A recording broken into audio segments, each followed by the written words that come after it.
Hello my beautiful friends and welcome back to my channel. I'm so glad you're here. I'm so glad you decided to click on this video because today we are going to be doing another book unhaul.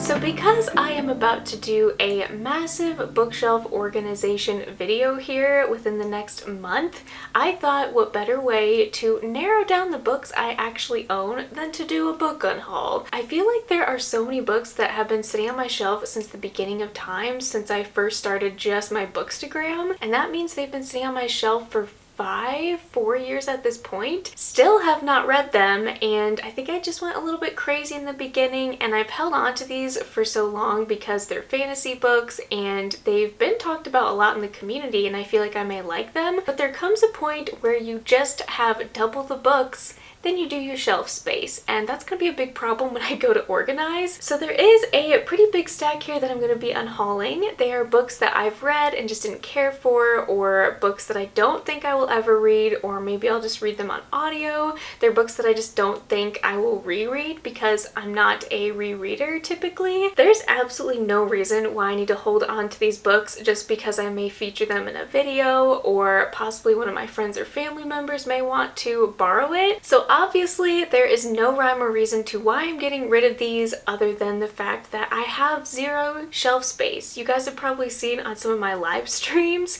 that I have books lined against the wall in front of me and it's just getting way out of hand. Without further rambling, let's just go ahead and dive right into all the books that I'm going to be getting rid of. A huge pain point that consistently is a problem is me buying the first book to a series and never completing the series. Whether I never buy the rest of the series, I just wanted to test out the first one, or I just don't end up purchasing the rest of them. I feel like if you're gonna buy a series, you should just buy the whole thing at once so it looks good on your shelf. I don't know, that's probably just a me thing, but the first series that I sadly am going to be unhauling is the Mistborn trilogy, and I honestly did not see this coming. I read Mistborn and it took me 2 months to get through, and it was just not my cup of tea. I don't know if I'm more of like a romantasy type of girl. I don't know if it was just the world building. I couldn't connect with the characters. I just don't think I'm ever going to continue on with this series, which is so sad because I know this is such a beloved one in the community. My friend Kaylin actually gifted these to me because this is one of her favorite series. So Kaylin, if you're watching, just know I still love you, but I would just love for the series to go to someone else who I know is actually going to enjoy these. So yeah, this is probably the biggest plot twist of my life, is me not wanting to continue on with this series. That being said, I also have another Brandy Sandy book, The Way of Kings, that I'm going to be getting rid of. Truth be told, I actually own 2 copies of this, so I really don't need this one if I ever want to venture out into his books again and give this one a shot. I do have another copy on hand because my husband does own the whole trilogy. I don't even know. He has so many books. I guess it's a trilogy, but he owns 3 of his books, including this one. It's so big, it doesn't fit on my shelves well because it's like a floppy paperback, so I have to sit it this way, and I don't know, I'm just being extra picky with these here, but I do still own a copy if I do want to give this a shot at some point. Another series that I have been holding on to for years because I legitimately thought I was going to finish this series, but I really just don't know. I listened to these on audio and I feel like I could finish them up on audio without needing to keep the physical books, and that is the Raven cycle. We have the Raven Boys, the Dream Thieves, Blue Lily, Lily Blue, and the Raven King. What I do really love about this series is it's so mysterious and atmospheric, and the writing is phenomenal, but the plot for me just was not going anywhere in the first 2 books that I did actually make it through. So as much as I really just want to finish out this series, I hate DNFing series, I would rather give this to someone that would enjoy it, and I think I got this series used if I'm not mistaken, so these were all like $2 to $5, so I didn't spend a fortune on the entire series, but it does make me sad because I was pretty invested in these characters at the time, but for me, I just wasn't feeling like the magical realism. Like, I don't know what it was. Nothing against the author. I will pick up something by her in the future because the writing was impeccable, but for me, the plot was just really lacking. I forgot to mention in the beginning of this video, these books are in no particular order at all. I'm literally just pulling from a stack. So here we go. We're gonna continue on with Lake's Edge by Lindell Clipstone. I read this and I really did enjoy it, but I think because there's so many other fantasy books out there and this is only a duology, I honestly can barely remember what the cliffhanger was. I'm just not inclined to pick up the second one. I do really love this cover. I love the gothic vibes. This was a 4-star read for me, but again, I just don't see myself needing to keep this for whatever reason. So while it was really fun to do a buddy read with a couple friends, and I do recommend this, it's just not one that I feel the need to keep. Another author that I really would love to try, but I don't think this is going to be the right book for me necessarily, is The Silence of Bones by June Her. First of all, her covers are always absolutely stunning. I really would love to dive into her writing. I've heard really amazing things, but because this one is a historical detective story, I just really don't think that's going to end up being my cup of tea. It is pretty short. I could probably fly through it, but again, it's been on my shelf since release day and the hype has really quickly died down for me on this one. So I do have this author still on my radar, but I just don't think this is going to be one that I enjoy. I usually prefer more mysteries or thrillers. I don't mind historical or historical setting within my books, but for some reason this one just isn't calling to me anymore. Next, we have a book that I did try and I didn't get far enough in it to like technically DNF it. I just took it off my Goodreads to be read list because I knew this was not going to be a book for me, is If We Were Villains by M.L. Rio. I would love to say I'm a dark academia girly,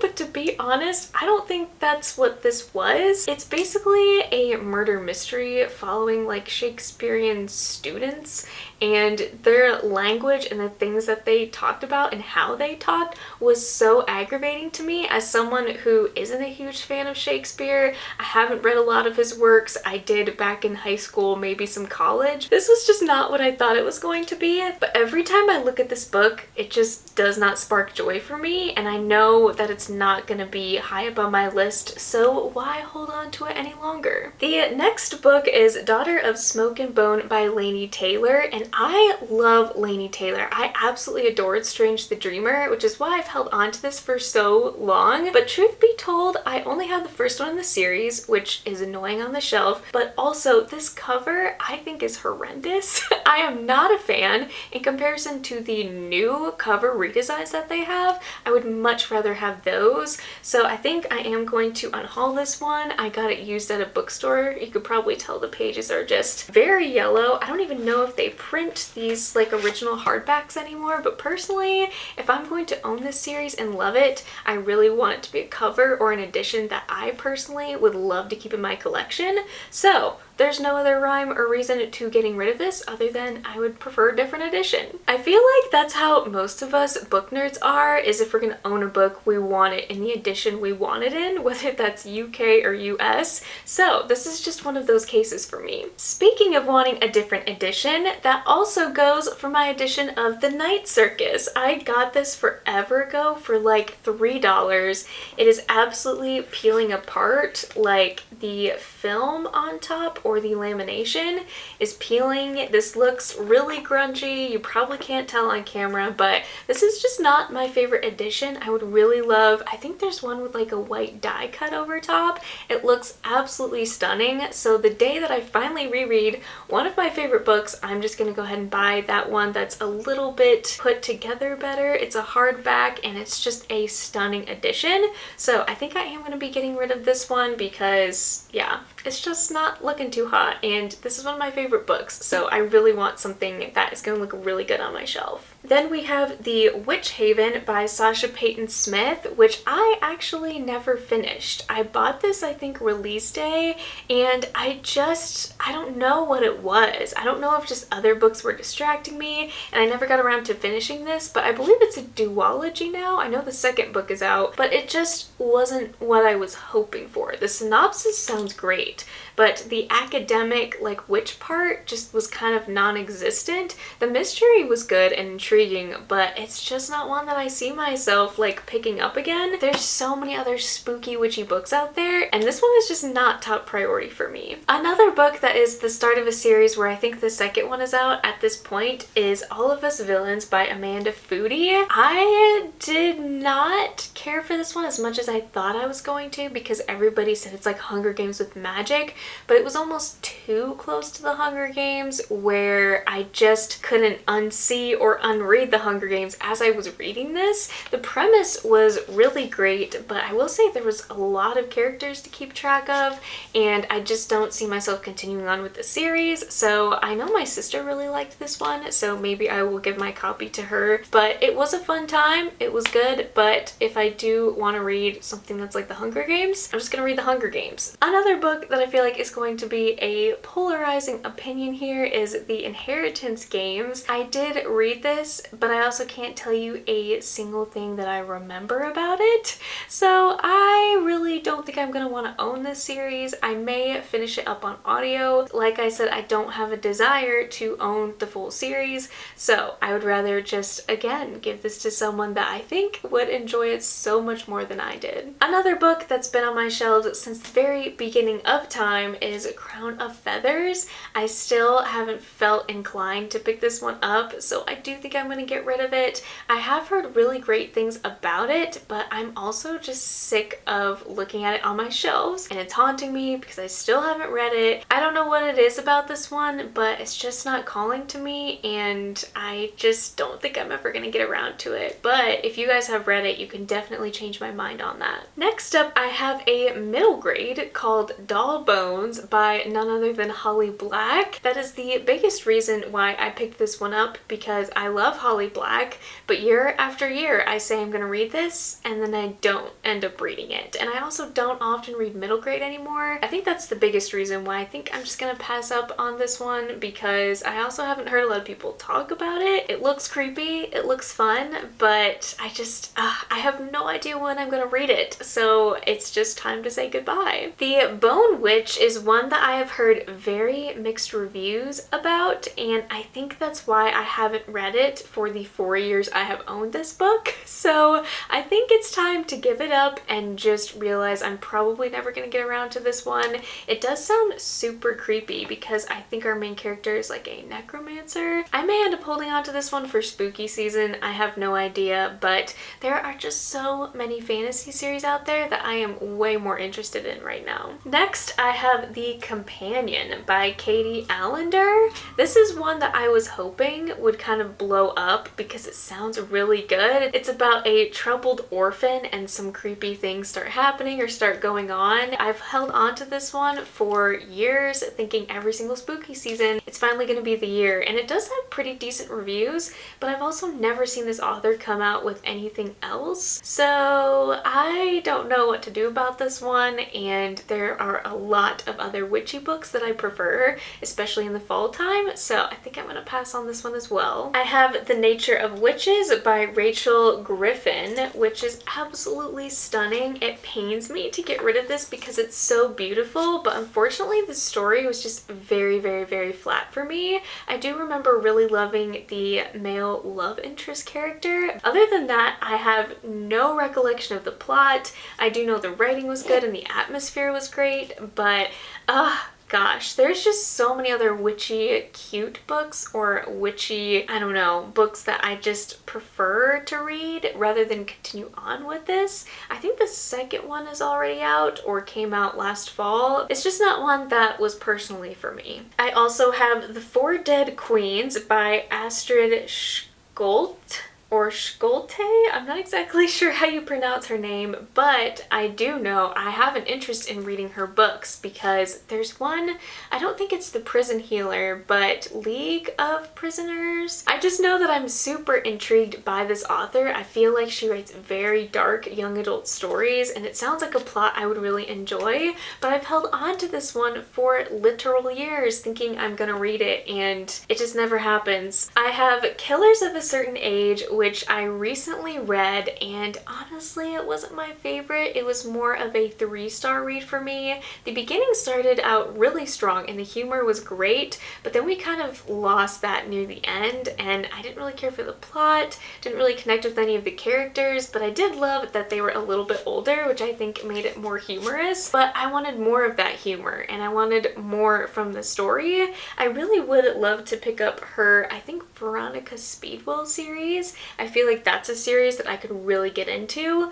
but this one for me was just not my cup of tea. And then I have Baby Teeth, another thriller that has been sitting on my shelves for like 6 years at this point. I recently heard that this has been compared to The Perfect Child by Lucinda Berry, and I literally just read that one, and I've heard the plot and the outcome is the exact same for both of those books. So unfortunately, I just lost interest in this one as well. I think from what people have said, The Perfect Child does it better. I am interested in this author. I feel like her premises or her synopsis of her book sounds really unique and intriguing, but I just don't think now that I've read The Perfect Child, this is going to be one that I really love. Next, I have 2 Marisha Pessl books. This one I did really love. I remember it being very atmospheric, very mysterious. I'm not going to keep it because I don't see myself rereading it. And this one I did try reading, but it is so dense and it's filled with articles.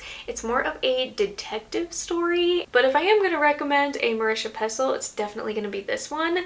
And the funny thing is, I really want to read another book by this author, but I have not seen her come out with a single thing since either one of these books. Maybe you guys have, and if you have, let me know. This one was just way too heavy for me. Unfortunately, I just don't have a reason to keep either one of these. Next, I have this Savage Song by V.E. Schwab, and while I do really love this story and I would love to read the second one, this copy is very torn up and I do prefer the newer hardback covers actually in comparison to this one. I do think if I am going to continue on with the second book, I'm just going to go ahead and buy the newer covers for those. This was your very typical creepy kind of V.E. Schwab book and it was so much fun. The narrator was super creepy. There's like some singing and music involved in this one, but like I said, I would much rather own a good looking copy of a series from one of my favorite authors. And The Gilded Wolves is one that so many people have told me to read because it reminds them of Six of Crows, and I've held on to it thinking, well, that will be great. This is going to be an automatic 5 stars.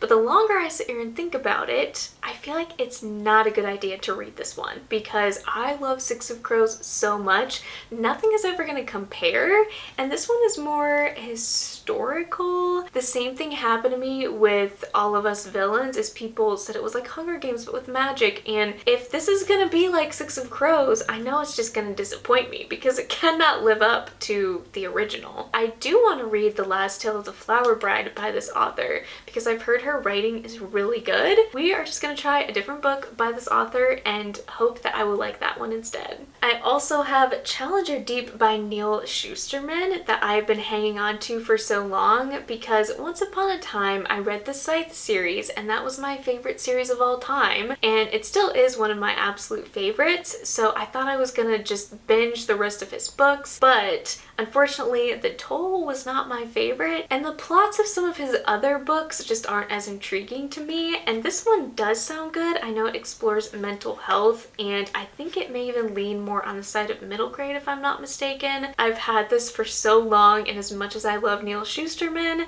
I would rather just pick up more of his work going forward from now rather than wait on finally reading another Backlist. Boundary Side is one that I actually borrowed from the library and read a few pages of, and I don't think I realized this was adult and that it was going to be some type of steampunk story. So I was not really enjoying my time with this. I ended up DNFing it, but I felt like I could hold on to it with some hope that maybe at one point I would be more into adult fantasy, or maybe I would just be in a phase of like needing a steampunk theme in my book. But unfortunately that phase has not struck yet, and I really just don't think I'm ever gonna read this series, knowing that this is a really expensive book, but the fact that I only got it for $5 makes it even easier to get rid of it. And now, to share one of the worst books that I have ever read, and I do not say that often here on my channel, is Wonderland by Jennifer Hillier. This was a negative 10 star.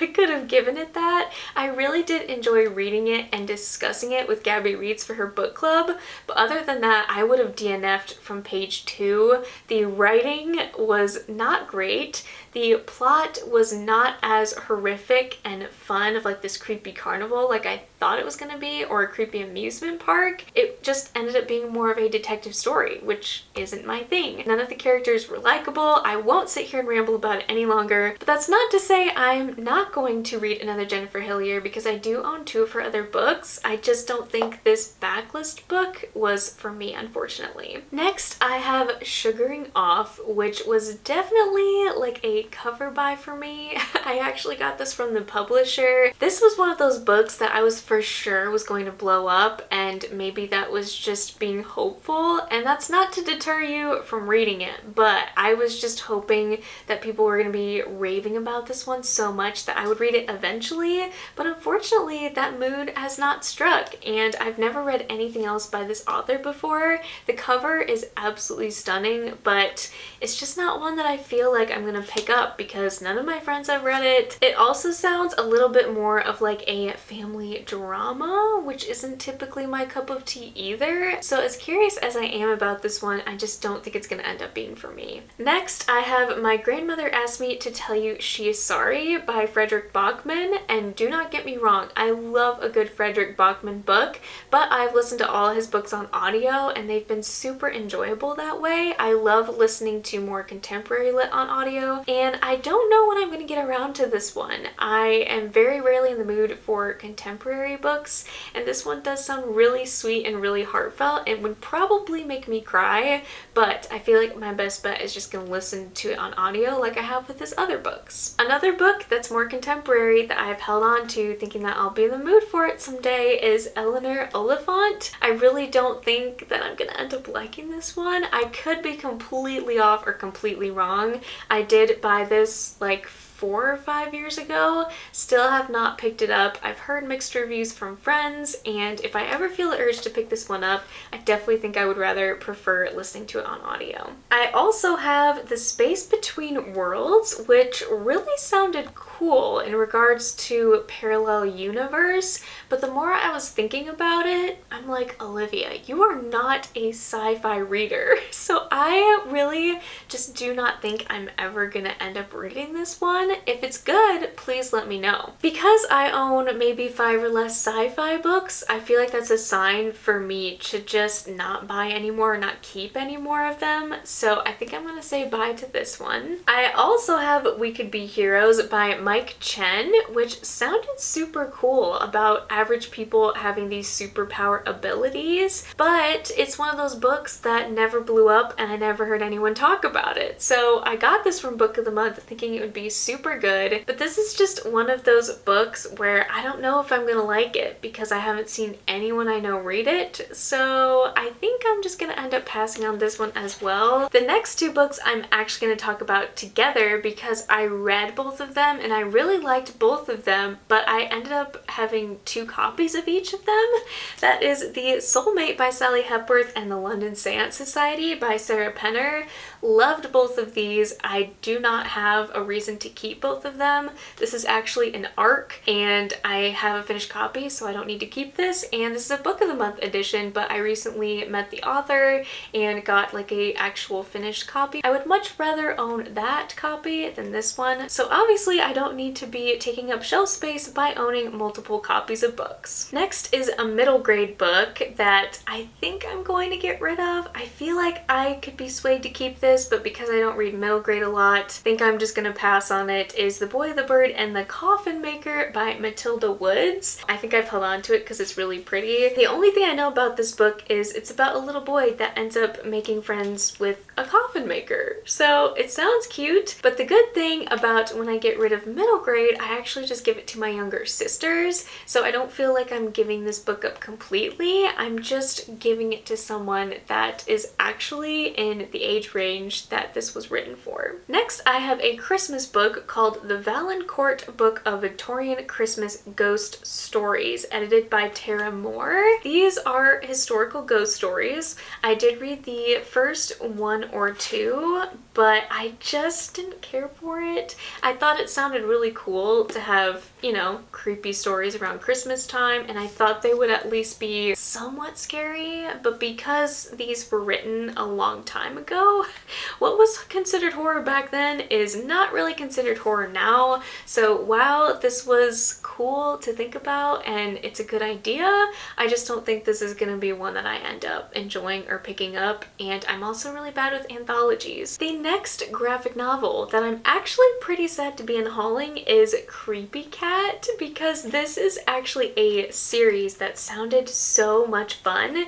It's about a girl who moves to this town and she finds ghosts in this new house that she buys, and of course she makes friends along the way. But let me just say, these are more like comic strips and tiny stories within the overarching story, and it was just weird, and not like the good funny type of weird. These cats are actually insane, and I just wasn't prepared for what I was jumping into with this one, so I don't think I'm going to be continuing on. I liked the artwork, it was really good and really cute, but the storyline just was not it for me, unfortunately. I also have the Great Gatsby graphic novel edition, and I really love this color palette, but there is a lot of writing on these pages, and I read it once.